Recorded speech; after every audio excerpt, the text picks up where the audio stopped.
Hello everyone, and welcome back to another installment in my hufo series where I give you my honest, unfiltered opinions on a variety of subjects that you asked me about. To get involved in a future one of these, make sure you follow me over on Instagram. And a quick note before we get into it, everything over at shopsamuraiguitarist.com is 10% off for the month of December with promo code SamuraiSanta.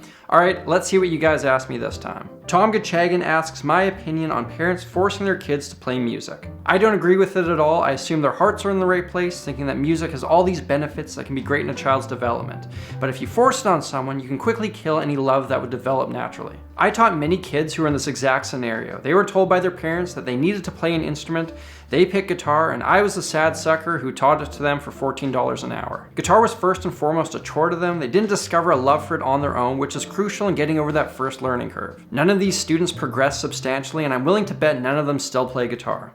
Instead, I believe it's better to encourage and foster an interest. Music isn't needed for survival. It should always be a source of joy, and forcing it on someone is a quick way to kill that. King of the Net asks, what music genres should make a comeback? I'm not the biggest fan of rehashing the past. For example, I love 70s rock and roll, but I have little interest in listening to a band that's simply recreating that. What gets me excited are things that sound fresh to my ear, which often involves borrowing something from past music.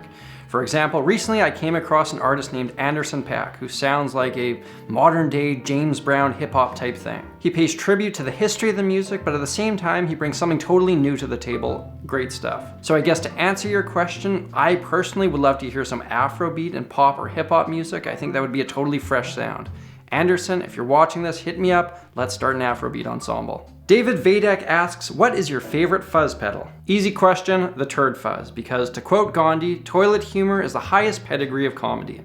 Also, it sounds straight up awesome. QJ2018 asks, how much do I practice? At this point in my life, I almost never do. Ever since I started doing YouTube full time, all my creative energy goes to this channel. On the rare instance I have something left in the tank, I'll put that towards working on original music, which I hope to one day put out in a full album. I suppose I continue to hone my craft by writing and recording music, but I'm not actively trying to improve like I did in, say, my college days. That time period, plus the years leading up to it, I was probably logging 5 hours or more, plus classes and rehearsals and whatever else came along. Next up, we have someone who asks, how old is too old to start to try a career as a musician? So here's the simple answer. There is no real age limit. The more practical answer is that if you're trying to launch a career in music once you have real life responsibilities like a mortgage or a family, then you're probably never going to be able to do it more than a hobby. From what I've seen, you need to put full-time hours into building a career before it pays off. It takes a long time to get that ball rolling. As a teenager or music student, that's a lot easier than, say, a 35-year-old with a wife and kids. For me personally, I've been working on my music career in one way or another since I graduated high school, and it didn't pay off financially till I was nearly 30, so take that for whatever it is. My boy Rich asks, if you could master any instrument other than guitar, what would that be? I think it would be drums. I've always loved drums. I desperately wanted a drum kit when I was a kid, to the point where I would set up buckets and smack on them with sticks. My parents weren't having any of that. Living in a smaller house with 4 kids, the sound of a drum kit probably would have put us all over the edge. When I showed interest in guitar, they were definitely relieved because that's a sound that can be contained. The drums also fill a role in music that nothing else can. Being able to play them well would add a lot of versatility into what I can do as a musician. Besides that, drumming looks like a ton of fun. Gucci Andy commented, who are the best / your favorite rhythm guitarists? First 2 names that come to mind are Nile Rodgers and Malcolm Young.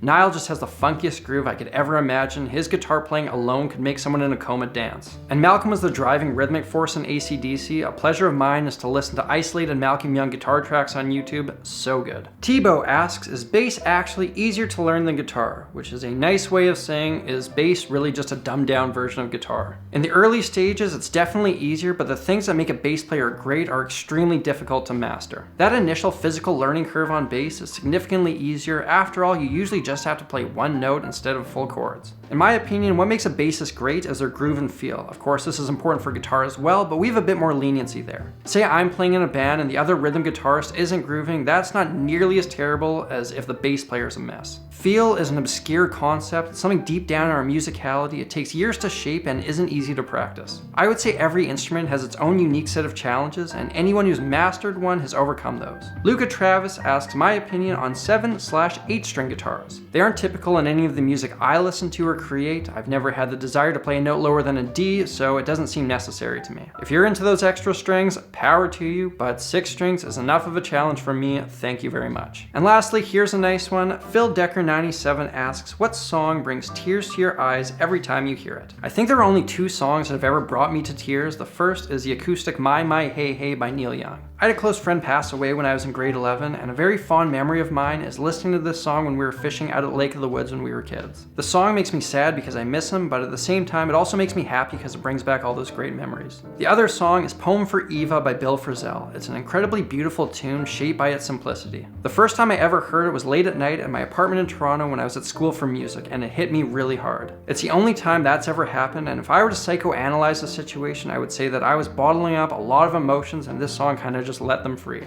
At this time, I was deep in my studies, only really working on and listening to highly complicated jazz music. I was unsure about my career, feeling overwhelmed with the idea that there were so many great guitarists in my class. If I wasn't even the best one there, how could I ever make it in the real world? The first time I heard this song was a breath of fresh air. Something simple yet so great and tasteful was something that I could aspire to. I remember listening to it over and over again in the dark, wiping a couple tears from my eyes. Okay, that about wraps it up. If you want to get in on the next hufo, make sure you follow me over on Instagram, samuraiguitarist, all lowercase, all one word. Remember, everything over at shopsamuraiguitarist.com is 10% off for the month of December with promo code SamuraiSanta, including these slick 3/4 baseball tees. Thank you all for watching, and an extra big thank you to everyone who supports my channel on Patreon. Until next time, I'm Samurai Guitarist, and I will see you again soon.